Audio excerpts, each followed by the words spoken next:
debout, il est parti tout de suite. Et Abu Bakr a compris que le prophète n'a pas apprécié le fait qu'il ait essayé de répliquer. Abu Bakr dit, oh prophète d'Allah, sabbani wa sakattu. Il dit, prophète d'Allah, cette personne m'a insulté, mais moi je n'ai rien dit. Et lorsque j'ai commencé à parler, tu t'es levé au prophète d'Allah. Qu'est-ce qui se passe? Le prophète m'a dit que innal malaka kana yaruddu alayhi anka hina sakatta. A dit que lorsque tu étais resté silencieux, Allah Ta'ala va envoyer un ange qui répondait à ta place à cette personne. L'ange répondait à la place d'Abu Bakr as-Siddiq. Il dit, falamma takallamta dhahaba al-malaku wa qa'ada ash-shaytan. Il dit, lorsque tu t'es mis à parler, l'ange est parti. Et lorsque l'ange est parti, Shaitan est venu. Le prophète n'a pas dit que Shaitan est venu. Le prophète a dit, wa qa'ada ash-shaytan. Shaitan s'est mis assis. Il est à son plat, il est content là. Là, il en laisse. Là, il est vraiment c'est là-dedans qu'il sait qu'il va s'exprimer le mieux. Shaitan n'est pas venu, il s'est assis dans l'assemblée. Là, khalas, il a sa place parce que la personne va répondre et l'autre va répliquer et on ne finira plus. Wa qa'ada ash-shaytan. فَكَرِهْتُ أَنْ أَقْعُدَ فِي مَقْعَدٍ مَعَ الشَّيْطَانِ. Et le prophète dit que je ne voulais plus rester dans une assemblée, je n'ai pas voulu rester dans une assemblée où Shaitan s'est assis. Donc le prophète sallallahu alayhi wa sallam, lui est parti. Et après le prophète m'a dit à Abu Bakr, en conclusion, qu'il y a 3 personnes, il a cité les qualités de 3 catégories de personnes. Parmi ceux-là, مَا مِنْ عَبْدٍ يَظْلِمُ يظلم بمظلمة فيعفو عنها ابتغاء مرضات الله تعالى إلا زاده الله بها عزا. Lorsqu'une personne a été opprimée par quelqu'un, et que cette personne, comprenons, ne se venge pas, mais elle fait un afou, c'est-à-dire elle pardonne à la personne. Si quelqu'un vous a fait du tort, vous ne vous vengez pas, vous ne l'insultez pas, vous ne rendez pas l'appareil, mais vous le pardonnez, pas pour avoir le nœud à des gens, pas pour que les gens disent que vous êtes quelqu'un de bien, ou alors que la personne ait pitié de vous, non. Cette personne le pardonne uniquement pour rechercher le contentement d'Allah. Parce que la personne sait quelles sont les récompenses pour le fait de, comme on dit, manger sa colère. Alors, Allah Ta'ala zadahu Allahu biha izza. Allah Ta'ala augmente le izzat de cette personne. Le nœud de cette personne. Alors parfois on a l'impression que si la personne m'a insulté, elle m'a fait du tort, elle m'a opprimé.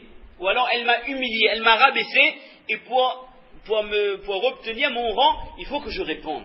Si je réplique, les gens vont dire, non, dis, quand même, laisse pas lui faire. Non, le izzat, c'est pas par vos paroles, c'est pas par vos insultes, c'est pas par ce que vous allez dire, vos arguments. Allah Ta'ala donnera un izzat à cette personne. Et quand Allah il veut donner izzat, l'honneur à une personne, il n'y a pas besoin de grandes choses, il n'y a pas besoin d'être riche, d'être célèbre.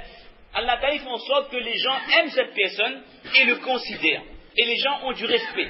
Même si c'est quelqu'un de tout à fait normal, mais les gens, ils ont pas une crainte, mais un respect total pour cette personne. Allah Ta'ala donc honore la personne qui sait pardonner à son prochain et qui donc ne se met pas en colère, n'insulte pas ou ne laisse pas aller court à tous ses sentiments, à tous ses ressentiments plutôt.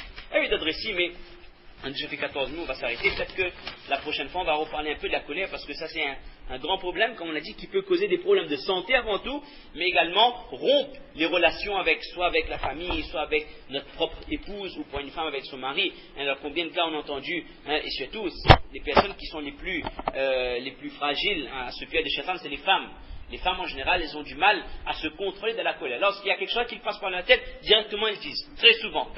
Et ça, ce genre de récit doit être raconté également aux femmes pour qu'elles comprennent que s'il y a quelque chose qui ne leur plaît pas, si, je ne sais pas moi, il y a quelque chose qu'elles voulaient, ou le mari n'est pas un mari exemplaire, etc., il n'y a pas à s'énerver, il n'y a pas à prendre la colère, d'autant plus quand il y a question de respect par rapport au mari, ou alors même pour les enfants par rapport à leurs parents. Combien moi j'ai vu devant mes yeux, j'ai déjà vu une fois, j'étais invité chez une personne, subhanallah, il y avait un jeune, il n'y a même pas 18-19 ans, il vient de gagner le bac, il a 18 ans, sa grand-mère a peut-être 75 ans, il a dit quelque chose, oh, vous m'a fini, ça m'a fini le dépôt de commission, vous avez répété moi ça 2 fois. Non seulement, il a dit plus que ouf, il a répondu, répliqué, il s'est mis en colère, il a crié.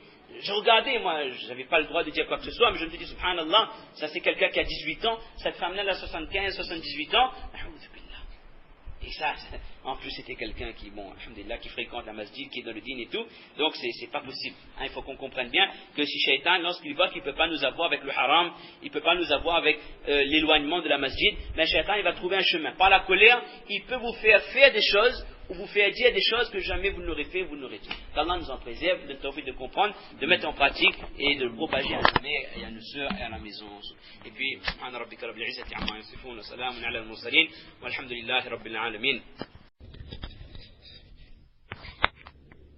الحمد لله والصلاة والسلام على رسول الله وعلى آله وصحبه ومن والاه إلى يوم الدين وبعد سبحانك لا علم لنا إلا ما علمتنا إنك أنت العليم الحكيم رب زدنا علما يا كريم رب زدنا علما يا كريم رب زدنا علما يا كريم رب اشرح لي صدري ويسر لي أمري واحلل عقدة من لساني يفقهوا قولي.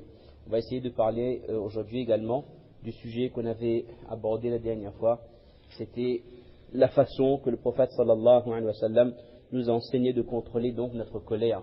Et on avait vu il y a 2 semaines que la colère est un sentiment humain. Avant tout, c'est un sentiment humain. Et il est normal qu'une personne puisse avoir des excès de colère, des moments où il a du mal à se contenir. Tout cela fait partie de la nature de l'être humain.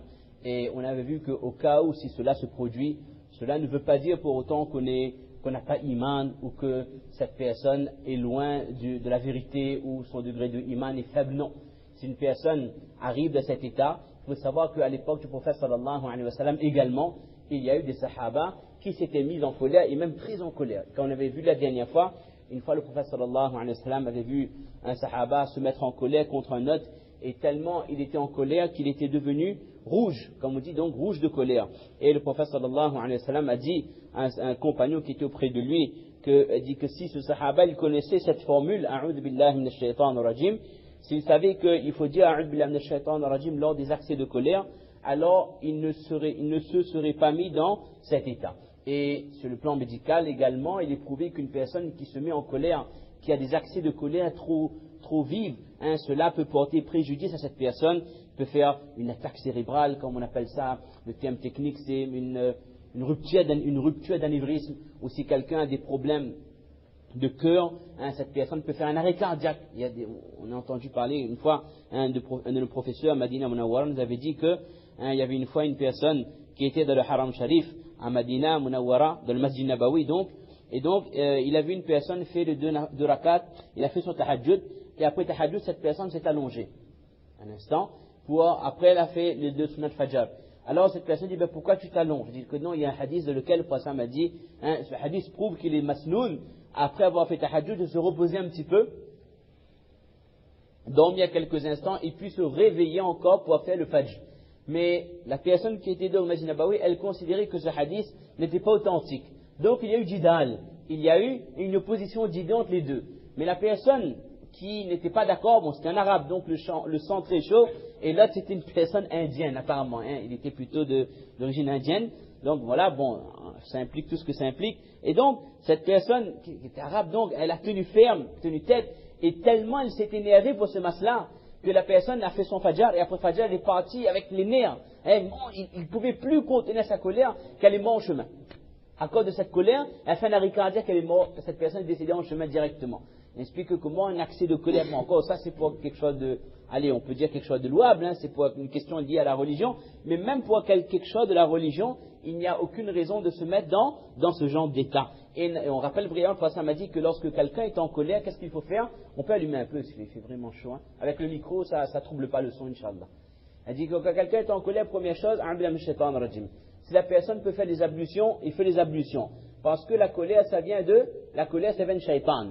Et les ablutions, ça va calmer cela. Et le fait de dire shaitan rajim, ça fait fuir shaitan. Si on est debout, on s'assoit. Et si on est assis, on s'allonge. C'est-à-dire changer de position. Et scientifiquement, on avait vu que changer de position, ça diminue ça diminue la pression sanguine. Et il y a moins de risque que, comme il dit en créole, la colère monte à la tête. Mais ça, c'est une expression qui est réelle, ça. Avec cette colère, qu'il y ait des dégâts causés dans le cerveau. Et on a vu également que le prophète m'a dit que la personne qui est en colère et qui est en droit d'exprimer sa colère et qui se retient, cette personne aura le jour de Qiyamah de la part d'Allah subhanahu wa ta'ala ar-rida, la joie, le contentement donc dans son cœur. Alors une fois, un hadith est dit, si on retrouve le nom du sahaba qui rapporte, an Umar ibn Abdul Aziz. Umar ibn Abdul Aziz, petit-fils de Amir al-Mu'minin, il dit qu'une fois, il a vu une personne qui était ivre, une personne qui avait bu. Alors, Umar a fait des reproches à cette personne. Il lui a expliqué la gravité de ce péché. Alors, cette personne qui était ivre a insulté Omar ibn Abdel Aziz. Et là, dans son récit, il dit que lorsque cette personne m'a insulté, j'allais être plus ferme avec cette personne. Et là, je me suis dit, oh Amir al-Mu'minin, et une personne qui était auprès de moi, elle a vu que je me suis calmé, je n'ai rien fait. Alors que lorsque je l'ai vu ivre, j'étais très en colère. Mais lorsqu'elle m'a insulté, je n'ai pas répondu. C'était plutôt ça l'histoire. La personne qui était auprès de moi m'a dit, oh Amir al-Mu'minin, tu vois cette personne ivre, tu lui fais des remontrances et elle t'insulte, tu ne dis rien. Elle dit que la première fois, si j'ai fait des remontrances, c'était pour Allah, pour le dîn d'Allah. Mais la deuxième fois, si je m'étais énervé, ça aurait été pour moi. Parce qu'il m'a insulté, parce qu'il m'a vexé. Il a dit que là, c'est pour cela que je me suis contrôlé. On comprend à travers ce récit, et ça c'est un récit qui rejoint beaucoup de hadiths, dans lequel le prophète sallam, il dit, et que les sahaba décrivent, la yantaqimu li nafsi, dans un des sunan d'An-Nasa'i, si je ne me trompe pas, il dit que le prophète sallam ne se vengeait jamais pour quelque chose qui lui concernait. Si quelqu'un a fait quelque chose